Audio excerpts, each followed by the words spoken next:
अस्सलामुअलैकुम। उम्मीद है आप सब खैरियत से होंगे। और जैसा कि आप सब जानते हैं कि एमडीकेट सेशंस डिफरेंट अकेडमीज़ में स्टार्ट हो चुके हैं और आप सब भी एमडीकेट की प्रिपरेशन स्टार्ट कर चुके हैं। जो लोग रिपीटर्स हैं वो लोग तो ऑलरेडी एमडीकेट की स्ट्रेटजी के बारे में जानते होते हैं, बिकॉज वो लोग लास्ट ईयर उस फेज़ से गुजरे होते हैं और बहुत सी अपनी मिस्टेक से सीख चुके होते हैं। लेकिन फ्रेशर्स के लिए गाइड ज़रूरी होती है ताकि वो अपनी प्रिपरेशन को कंटिन्यू कर सकें। तो आज की इस वीडियो में मैं वो सारी प्रिपरेशन टिप्स आपको देने जा रही हूँ कि आपने किस तरह से एमडी कैट के दौरान फोकस रहना है। सबसे मेन चीज़ जो पूरी इस एमडी कैट ड्यूरेशन के अंदर प्रिपरेशन के लिए आपके पास जो ड्यूरेशन है उसके अंदर आपके पास होगी कि आपने डिस्ट्रैक्ट नहीं होना। लास्ट ईयर भी ये था, कभी पीएमसी आ रही है, कभी पीएमडीसी आ रही है, कभी कह रही है टेस्ट कैंसिल, और ये 2-3 सालों से यही चीज़ें चलती आ रही हैं। तो जो स्टूडेंट्स इन चीज़ों पे फोकस करता रहता है वो हमेशा स्टडी से डिस्ट्रैक्ट हो जाता है। तो आपने कभी भी जो हो रहा है आपने होने देते रहना है। आप you have to just focus on your studies. आपने अपनी प्रिपरेशन को कभी भी ऑन स्टेक नहीं रखना कि क्या सर्कमस्टांसिस चल रहे हैं। पीएमसी हो, पीएमडीसी हो, टेस्ट तो होना ही होना है। तो आपने कोई भी जितने भी र्यूमर्स हैं सोशल मीडिया के ऊपर, आपने बिल्कुल उनके ऊपर कोई भी फोकस नहीं करना। आपने अपनी स्टडीज़ के ऊपर फोकस करते रहना, यानी अपने आप को डिस्ट्रैक्ट नहीं होने देना। ठीक है। फिर आप लोगों ने यूट्यूब पे आप देखते हो अक्सर यूट्यूबर्स ने क्या क्या होता है व्यूज़ के लिए, जी पीएमसी ने ये कर देना है, पीएमडीसी ने वो कर देना है। Stop this all things. आप लोगों ने बिल्कुल उन चीज़ों के ऊपर कोई भी फोकस नहीं करना और सारा फोकस अपनी प्रिपरेशन के ऊपर रखना है। दूसरी चीज़ आपके पास ये होती है कि जैसे लास्ट ईयर था कि टेस्ट डिफरेंट फेजेस में हुआ था। मॉर्निंग शिफ्ट में हो रहा है, इवनिंग शिफ्ट में हो रहा है, और ऑलमोस्ट एक मंथ तक टेस्ट जो है वो कंटिन्यू रहते हैं। तो इस साल भी वही स्ट्रेटजी है, आपका ऑनलाइन टेस्ट होगा, टैबलेट के ऊपर होगा। और इसका अगर मैं पहले पैटर्न बताती चलूँ तो 68 एमसीक्यूज़ आपके बायो के होंगे, 54 एमसीक्यूज़ केमिस्ट्री और फिजिक्स, यानी 54 ही केमिस्ट्री के, 54 ही फिजिक्स के, 18 एमसीक्यूज़ आपके इंग्लिश के, और 6 एमसीक्यूज़ आपके पास लॉजिकल रीजनिंग के। तो अब इसके बाद आपने प्रिपरेशन को किस तरह से कंटिन्यू करना है। ये चीज़ कि आपने ये नहीं करना कि जस्ट क्रैमिंग के ऊपर फोकस नहीं करना है कि मैं चीज़ को रट्टे मारता रहूँ, मैं बुक्स को ही सिर्फ याद करता रहूँ। आपने अपना फोकस प्रैक्टिस के ऊपर भी रखना है, क्योंकि प्रैक्टिस जितनी आप लोग करोगे उतनी ही आपके अंदर इंप्रूवमेंट आती रहेगी। लेकिन प्रैक्टिस के दौरान आपने एक चीज़ ज़रूर ज़हन में रखनी है कि टॉक्सिक लोगों से दूर रहना है आप लोग। आप जब स्टार्टिंग में अकेडमी में जाके टेस्ट दोगे तो बच्चे इतने टेंस हुए होते हैं कि मैम हमारे 50 में से 20 एमसीक्यूज़ गलत हो जाते हैं। तो स्टार्टिंग में आपके एमसीक्यूज़ गलत होंगे, इसको आपने सर के ऊपर सवार नहीं करना। या आप देखो कि यार मेरे साथ वाले फ्रेंड के कम गलत हो रहे हैं, मेरे क्यों इतने गलत हो रहे हैं। नहीं, आपने उसके ऊपर टेंस होने की बजाय अपनी मिस्टेक से सीखना है कि मैंने जो मिस्टेक यहाँ पे किया है मैंने अब नेक्स्ट नहीं करनी। फिर नेक्स्ट चीज़ आपके लिए ये होती है कि बच्चे अक्सर ये करते हैं कि पंजाब की बुक भी रीड कर रहे हैं, फेडरल की भी कर रहे हैं, केपीके की भी कर रहे हैं, एडिशनल नोट्स एकेडमीज के भी कर रहे हैं, इधर उधर से हर चीज़ कर रहे हैं, लेकिन अच्छे तरीके से उन्हें एक भी चीज़ नहीं आती होती। तो आपने ऐसा नहीं करना। थोड़ा कर लो लेकिन अच्छा कर लो। आपने अपने प्रोविंस की बुक को लाजमी फोकस करना। उसके बाद आप लोग फेडरल के लिए कुछ सब्जेक्ट्स के लिए कुछ सब्जेक्ट्स जैसे बायो है और केमिस्ट्री, इनके लिए फेडरल की बुक को आप लोगों ने लाजमी रीड करना है। लेकिन ऐसा नहीं करना करते सब कुछ जा रहे हो लेकिन आता आपको कुछ भी नहीं है। जो जो करना है आपने उसको अच्छे तरीके से करना है। फिर आप लोगों के लिए जो स्टडी स्ट्रेटजी है कि आपने किस तरह से पढ़ना है। जब आप बुक को रीड कर रहे हो, अब देखो बुक के अंदर अगर एक पैराग्राफ है तो ज़रूरी नहीं है कि उसकी सारी लाइन्स ही इंपॉर्टेंट होंगी, उसके अंदर कुछ पॉइंट्स होंगे जो इंपॉर्टेंट होंगे। तो आपने जब भी पढ़ने बैठना एक हाइलाइटर आप लोगों ने पकड़ लेना है। जो जो इंपॉर्टेंट पॉइंट्स आपको लग रहे हैं कि ये दोबारा मुझे रिवाइज करने होंगे, आपने इनको हाईलाइट के करते जाना। सेकेंड टाइम जब आप अपना सिलेबस रिवाइज करोगे तो आप सिर्फ उन इंपॉर्टेंट पॉइंट्स को रीड करोगे, पूरी पूरी बुक को रीड नहीं करोगे। ठीक है। इस तरह से आपने इस चीज़ को इस तरह से इस चीज़ को लेकर चलना है।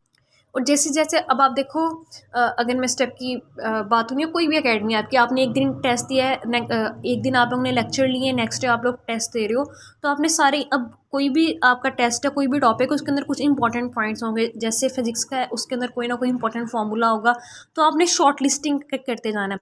यानी एक लेक्चर जो आप लोगों ने जब नोट किया लेक्चर, तो वो 5 से 6 पेजेस का था। जब आप उसकी शॉर्ट लिस्टिंग करोगे, इंपॉर्टेंट पॉइंट्स जो टेस्ट के अंदर थे वो भी इंपॉर्टेंट पॉइंट्स, और जो लेक्चर के अंदर इंपॉर्टेंट पॉइंट्स थे आप वो एक पेज पे लिख लो। ठीक है। ताकि जब आपके लास्ट डेज चल रहे होंगे रिवीजन के, तो आप जस्ट उस पूरे एक, यानी वो 5 से 6 पेजेस का जो आपका एक लेक्चर था, आपने उसे एक पेज पे लिखा हुआ होगा, तो ईजिली आप सारे इंपॉर्टेंट पॉइंट्स एक दफ़ा में रिवाइज कर सकते हो। इसके अलावा आप लोग जब फिजिक्स के एमसीक्यू सॉल्व करोगे तो आप लोगों ने एक ये चीज़ करनी है कि शॉर्टकट्स बनाने हैं आपको। पता है कि एमडी कैट के अंदर आपको कैलकुलेटर अलाउ नहीं होता फिजिक्स के अंदर, बहुत सी कैलकुलेशंस वगैरह इस तरह की चीज़ें होती हैं। तो जब आप लोग फिजिक्स के एमसीक्यू सॉल्व कर रहे होते हो प्रैक्टिस के अंदर, तो आप देखते हो एक फॉर्मूला होता है जो आप एफएससी के अंदर पढ़ के आए होते हो, वो लॉन्ग फार्मूला होता है किसी भी न्यूमेरिकल को सॉल्व करने के लिए। लेकिन जब आप एमडी कैट में पढ़ रहे होते हो तो आप स्मार्ट स्टडी कर रहे होते हो।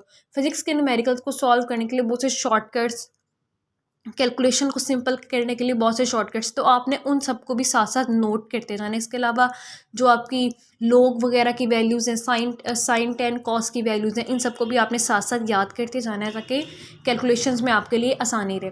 फिर उसके बाद आप लोगों के लिए ये मैं रिकमेंड करूँगी कि लास्ट ईयर के जो पीएमसी के टेस्ट हुए थे तो आप लोग उनको भी लाजमी सॉल्व करो। इसके अलावा जो पीएमसी के पेड टेस्ट थे, जो प्रैक्टिस टेस्ट पीएमसी ने खुद दिए थे, उनको भी आप लोग लाजमी सॉल्व करो। अब तो चैप्टर वाइज भी अवेलेबल है आपके पास इंटरनेट पे, और मैं कोशिश करूँगी कि नेक्स्ट वीडियो में आप लोगों को प्रेफर्ड बुक्स के बारे में बता दूँ कि आपने किस सब्जेक्ट की किस बुक से तैयारी करनी है, उसकी प्रैक्टिस कहाँ से करनी है, और वो बुक्स मैं आपको पीडीएफ फॉर्म में भी दे दूँगी। फिर इस दौरान आपको पता है कि जब आप एमडी कैट की प्रिपरेशन कर रहे होते हो तो आप डिफरेंट सोशल मीडिया प्लेटफॉर्म के साथ कनेक्टेड होते हो, तो उनका आप लोगों ने फेयर यूज़ करना है। जैसे अगर आप लोग यानी टाइम वेस्ट नहीं करना अपना, फेसबुक से आप किसी से कोई हेल्प ले रहे हो, सारी बात है एमसीक्यूज डिस्कशन आप लोग व्हाट्सएप ग्रुप्स के अंदर भी करते हो, फेसबुक के ऊपर भी करते हो, तो इररेलेवेंट टॉक से आप लोगों ने बाज रहना है। फेयर यूज़ करना है सोशल मीडिया का, यानी आपको ज़रूरत है तो तब यूज़ करो। ये नहीं कि आप लोगों ने फेसबुक ओपन एमसीक्यूज पूछने के लिए किया और वहाँ पे आपने स्क्रॉलिंग स्टार्ट कर दिया, तो वो आपके टाइम वेस्ट होगा। एमडी कैट का टेस्ट है, उसको बहुत ज़्यादा टेंस नहीं लेना आप लोगों ने, क्या पता नहीं कौन सी मुश्किल चीज़ है। ये सारी वही चीज़ें हैं जो आप एफएससी में पढ़ के आए हो, सिर्फ यहाँ पे आके आपने थोड़े से शॉर्टकट्स अप्लाई करने, थोड़ा स्मार्ट वे में चल के आप अपनी स्टडीज़ को एक्सेल करके एक अच्छे मार्क्स जो है आप वो गेन कर सकते हो। तो एमडी कैट जो है ना, वो सिर्फ नॉलेज का टेस्ट नहीं है, ये आपके नर्व्स का भी टेस्ट है। जब आप लोग अपने एकेडमीज़ के टेस्ट देते हो ना, उसका कंपैरिजन आप करो ना लास्ट ईयर के एमडी कैट टेस्ट से, तो आपके एकेडमीज़ के टेस्ट बहुत मुश्किल होते हैं, जबकि जो एमडी कैट का फाइनल टेस्ट आता है वो काफ़ी आसान होता है। लेकिन फिर भी बहुत से बच्चे उस टेस्ट के अंदर परफॉर्म ही नहीं कर पाते। क्यों? क्योंकि उनके ऊपर इतना प्रेशर होता है कुछ टॉक्सिक लोगों से कि यार ये तो तुम कर नहीं सकती, तो इतना मुश्किल है। ये हम लोग खुद अपने ऊपर अपने जहन पे सवार कर लेते हैं, ये पता नहीं क्या चीज़ है। जबकि जो एमडी कैट के टेस्ट है वो रियल टेस्ट आपके नर्व्स का, कि आप किस तरह से अपने ऊपर कंट्रोल करते हो, किस तरह से आप काम रह के अपने नॉलेज को एक अच्छे वे में प्रेजेंट करते हो। तो आपने कॉन्फिडेंट रहना इस सारे ड्यूरेशन के अंदर। ऑलमोस्ट आपके पास अभी अगर 7 सितंबर से 30 सितंबर तक एमडी कैट के टेस्ट हैं, तो अगर किसी का 7 को भी है तो ऑलमोस्ट 1.5 to 2 मंथ्स आपके पास हैं।